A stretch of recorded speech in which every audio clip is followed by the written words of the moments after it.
Well, let's talk about the Leaders' Debate and the Debate Commission. Robert Fife is the Ottawa Bureau Chief for the Globe and Mail. Tonda MacCharles, the Ottawa Bureau Chief for the Toronto Star. And Joël-Denis Bellavance, the Ottawa Bureau Chief for La Presse. Hello to all of you. Hey. Hi, Michael. So listen, you know, when the news of the scrums being cancelled was starting to filter through, I was live on air. We were covering the debate here on CPAC. It was probably about 35 minutes into the debate itself. But you were there, Tonda. What was actually happening? Because I think there's still a question mark as to what led to this. On the night of the French debate, the microphones were stacked by several of these outlets. On the night of the English debate, given the way that had unfolded, there was a lot of frustration in the media room. And I was heads down sort of writing just as it was just about to start within 20 minutes. And I heard noise. And one of the Ottawa-based press gallery reporters and one of the representatives, Cian Bexley, of one of those groups, one of those media outlets, started chirping at each other. And it evolved from there. Ezra Levant, the founder of Rebel News and who runs one of these organizations that was circulating the truck that had political advertising on it, got involved as well. Now, he kept his tone down, but it got heated.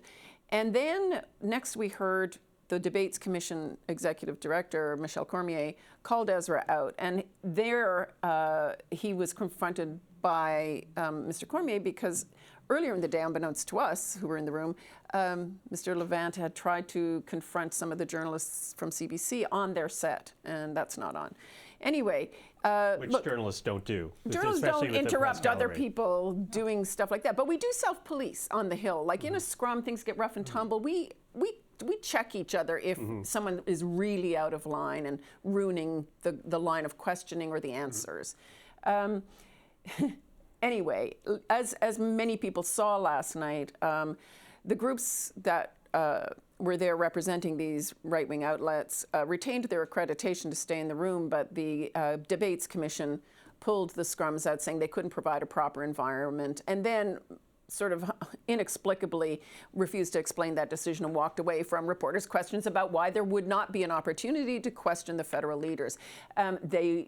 There was a suggestion that there was some security concern. That's not clear. I think it was just a disruption concern. And look, that whole 2 evenings of debates from start to finish, in the time leading up to them and now the fallout, was a disaster. Public relations disaster, a substantive electoral democracy disaster. And the Debates Commission has a lot to answer for. They made incoherent decisions on the admission or and then exclusion of the Greens, on the scheduling of the debate. The facilities were a mess. We weren't allowed to go to the bathroom in the Radio Canada building. We were put out to a trailer.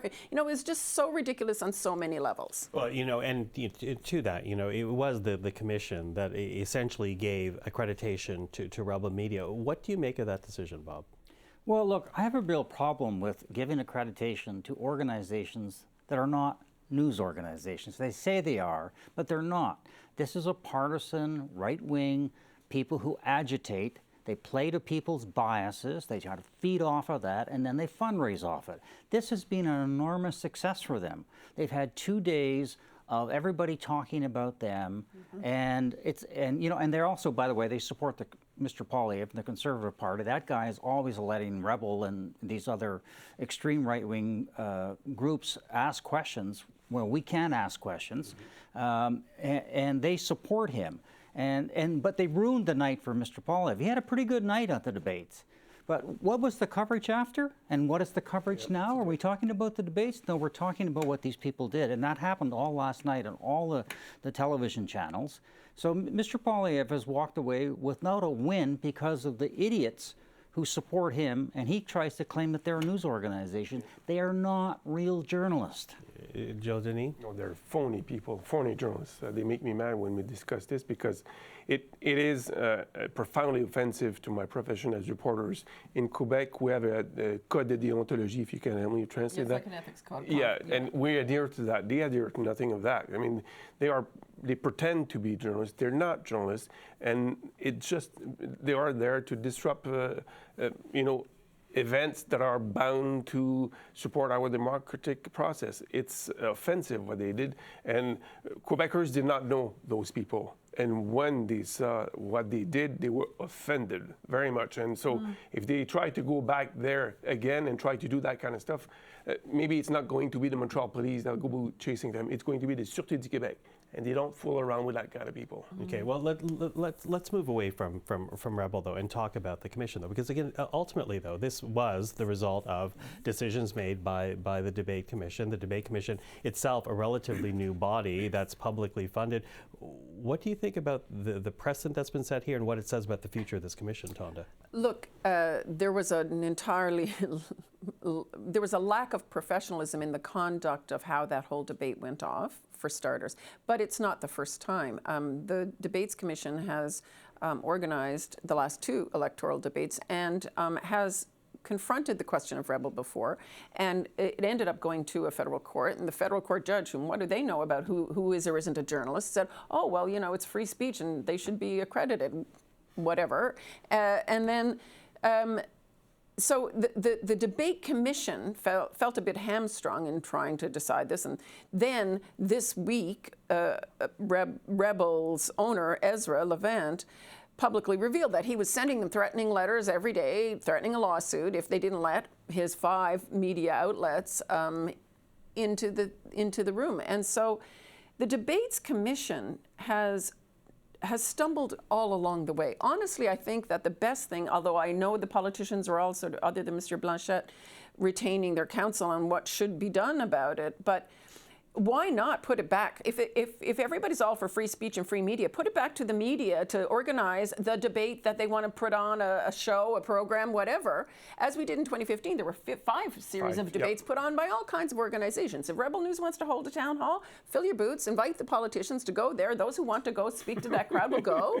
And those who want to show up and, you know, like it or lump it, mainstream media, town halls or debates will show up, and Canadians can judge. But I mean, free the media ecosystem to do it professionally and properly, and cut the bureaucracy. I don't understand how this thing can survive. Yeah, Bob, what do you say to that? Oh, I'm 100% with Tonda on this. I think it's a government commission. A lot of these people on the commission have no experience whatsoever with journalism. It worked really well when there was a consortium of the television networks that got together, organized the debate. Journalists were picking the questions. And by the way, Steve Paikin was a great... And that still is the case, right? They They're very contract good. out the work. I don't mean to say that, but I'm just trying to give the sense is that this was organized without any involvement of the political parties other than requesting them to join. And the freedom of journalists to decide what is the best way of getting as many Canadians to watch as possible. So I think they just got to cancel this and go back to what worked before. And just the other thing is, we need more debates.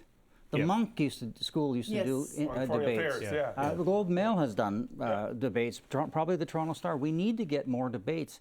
2 debates, really? One in each language. Let's not leave anybody with the understanding that the Debates Commission, the government body, determines the question or the format of the show. They actually subcontract out the production of the debate to a media organization, in this case Radio Canada. And the journalists did decide, the broadcasting group and whoever was taking that, worked with the moderators to form the questions and the format. But the problem is, like, overseeing it and giving the access and approving all the other logistical mess. I mean, some of the media organizations were then charged $2,200 to be out on a little wooden riser outside in the freezing cold and snow to actually talk about this democratic exercise. Yeah, no access to bathrooms. Sorry. Quickly, I want to say that as the 2 debates, the content of the 2 debates were successful. And that's because of Patrice Roy, the one who presided over the French debate, and Steve Paikin, who's, like, to me, a professional in terms of managing a debate. So, the debates were good. Yeah, the debates were great, but the commission had nothing to do with the content. The content was produced by professional journalists like Patrice Roy and Steve Paikin. So that just shows you that the commission was, had nothing to do with the success of the debate, but everything to do with the collapse of everything around it. And they had one job. They had 4 years to do this job, organize it professionally. Okay. Well, I think very much as suggested by the political leaders, there will be a deep think after this election as to the way to go forward when it comes to the commission and how to organize debates. But Bob, Tonda, JD, thank you for this. Appreciate it. And happy Easter if you're celebrating. Thank you. Thank you. You too.